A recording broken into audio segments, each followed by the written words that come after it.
We've got to tell the Irish government that they, who have no money at all, must bail out these banks. The Irish government said, how are we going to do that? No problem, no problem. We'll get the European governments to, here we go now, stick it to their own people, raise the taxes, lower the spending, austerity, to free up the money that we will lend to the Irish government to give them the wherewithal to bail out, to take over the debts of the Irish banks. Because it flies politically to have the European governments help a fellow nation in trouble, Ireland. At first, you just got to take the debts of the Irish banks and make them the debt of the Irish public and the Irish Republic. So that's accomplished by the way, the Irish government didn't want to do it, made it crystal clear if you watch the news. They don't want, no, we don't. You have to. If you don't, then we will condemn you, we will make you such a pariah. You think your political, what's his name, the fellow who's the head of Ireland? Cal.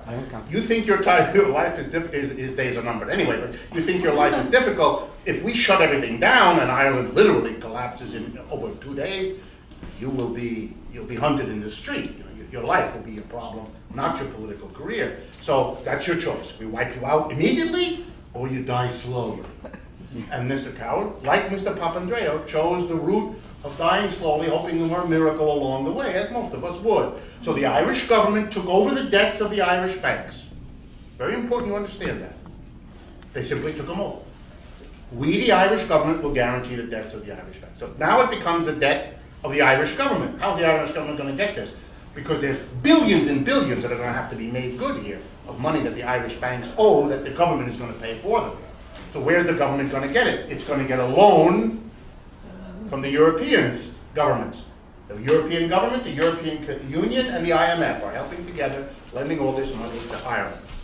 But of course they can justify to their people, we're helping a fellow country in difficulty. That sounds sort of reasonable. But even that doesn't fly. The mass of people in most European countries, they do not want to get hurt to help the Irish. All due respect, they don't care that much about the Irish. They don't care that much about the Greeks. If you look at the popularity ratings of the leading European politicians, Merkel in Germany, Sarkozy in France, they're awful. They look like George Bush in the last months of his term. Nobody wants these people. And part of their problem is they're seen as imposing austerity on their own people to bail out banks, foreigners, people like Irish people, Polish people, Hungarian. It's not popular. Not popular. So how do you fix this? How do you work this out? Here's what you do. You say we're helping another country. Helping another country. That's very popular. And here comes the punchline. We are not financing their good living. We're going to show you that we're really making them suffer. You're not being taxed to allow Greek people to drink ouzo and sit on the beach. You're not being taxed to help the Irish live in like kings and queens. No, no, no. We're going to take your money to bail out us. We're going to pretend it's for the Irish Republic, and we're going to punish them. Ireland has an unemployment rate now of, what, 15% or something like that. Greece has one up in that neighborhood. The Irish have already had 3 years of austerity. Much more is coming. All kinds of, same thing in Greece. This is a program in showing we're going to help these poor, but we're really going to hit them. And so that's the solution. And that is designed to keep the lid on the mass of people from revolting for all this. That's how this is being choreographed. And it's understood. If you read the top financial press, it's all there. You don't need, I'm not making up some analysis. I'd love to claim credit. I'm just reporting to you what they say. They know their problem is, as it is in this country, how the mass of people react to this. That's the issue. We can finagle and futzel around, we can save ourselves, but it all depends on whether the mass of people go along with it. And we will do whatever it takes to keep that from blowing up on us.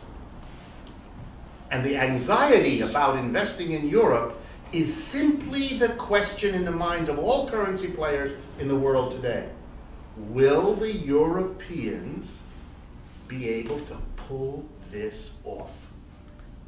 Will it be possible to prevent the German people from basically turning on Merkel and saying, you're out of here because we don't want an austerity that is supporting those people over there, the Greeks and the Irish and so on? Will the French overthrow Sarkozy with the same claim?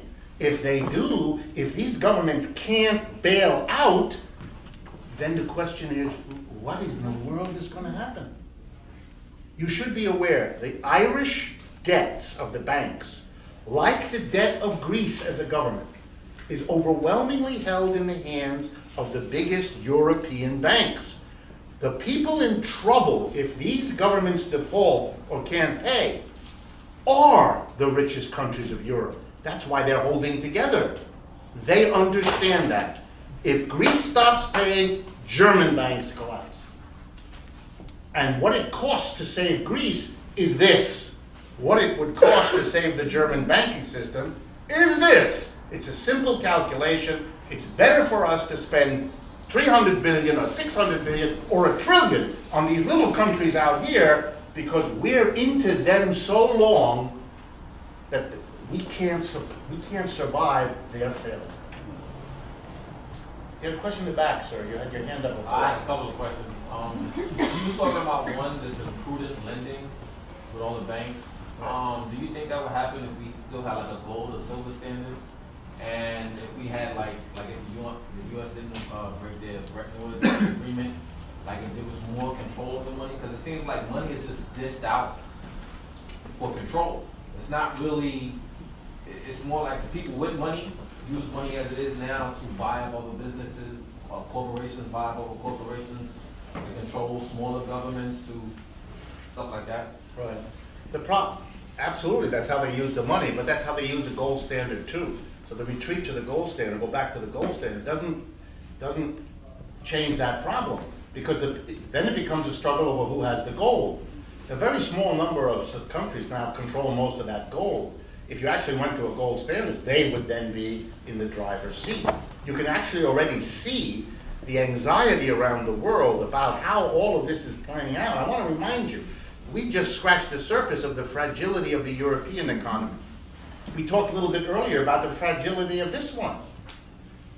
The loans are not being made into American businesses because the economy here is too questionable. You may read all the time about recovery, but the bottom line is we don't have much of a recovery, and most businesses know that, and that's why they're not moving the way they are. There is no private housing market anymore. All mortgages are paid for by the government. The government is the owner of, it's bought up 98% of all mortgages written for the last 18 months. So I mean, this is a government-sustained, fragile economy. So around the world, people are going, wow, the United States is a fragile economy. It is borrowing like crazy, printing money like crazy, trying to get out of its hole, not doing a very good job of it. The situation in Europe is a chaos. The Japanese, the second biggest capitalist country, are back in the depression they were only out of for about 6 months. I mean, a 20-year depression. So China is growing, but that looks very fragile too, what's going on there. So everyone is going, my goodness, I better buy some gold because it's the only thing that isn't in some kind of dilemma, which is, by the way, fanciful thinking, since gold is a very dangerous thing. But if you watched, I believe it's now around $1,400 an ounce, and that's a major increase over a short period of time. Not as high as gold has gone if you adjust for the prices over time, but it's a sign of anxiety. It's not so much that people believe in gold, it's that they don't believe in anything else, and so having a little gold becomes prudent rather than not having a little gold, even with the problems of gold. But you're seeing all these signs of a fundamental insecurity and anxiety that comes from so many countries in so much difficulty, so that even the strong ones are a question mark.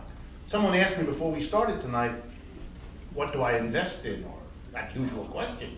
And I said to her, you know, all my friends, including right-wingers that I know in Wall Street, everyone scratches their head and has no idea. This is the most, well, there's no precedent. Nothing comes out of our history to kind of tell us what to do. For every person saying buy something, there's another one saying sell it.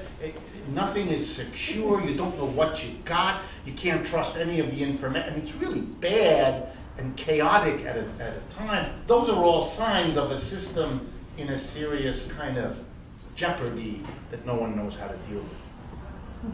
Okay? One last thing about Europe before we move on to a different topic. It's not just Greece in the way I described, or even Ireland. It's several other countries, at least the following. And there's a nasty, what's the acronym? PIGS. Portugal, Italy, Greece, and Spain, which is inaccurate because those are not the worst ones, and it excludes others that are terrible.